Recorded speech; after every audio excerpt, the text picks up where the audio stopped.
మహబూబాబాద్ జిల్లా గూడూరులోని ప్రభుత్వ వరి ధాన్యం కొనుగోలు కేంద్రాలను ప్రారంభించారు. ఈ కార్యక్రమంలో ముఖ్య అతిథిగా పాల్గొన్నారు మహబూబాబాద్ ఎమ్మెల్యే డాక్టర్ భూక్యా మురళీనాయక్.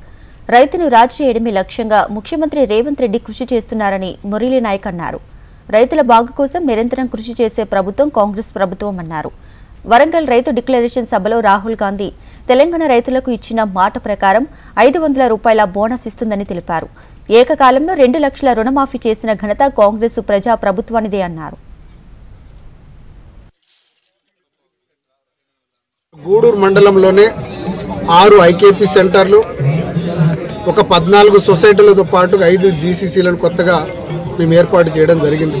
మండల హెడ్ క్వార్టర్స్ అయినటువంటి ఇక్కడ ధాన్యం ఎక్కువ వస్తుంది అని చెప్పడంతో ఇంకొక మార్కెట్ యార్డుకు వెసులుబాటు ఉందనగానే ఇక్కడ మనకు సొసైటీ ఉంది. ఐకేపీ సెంటర్తో పాటు జీసీసీ గిరిజన కార్పొరేషన్ ద్వారా కూడా ఒక కార్పొరేషన్ ఒకటి ఇక్కడ కొనుగోలు కేంద్రాన్ని ఏర్పాటు చేయడం జరిగింది.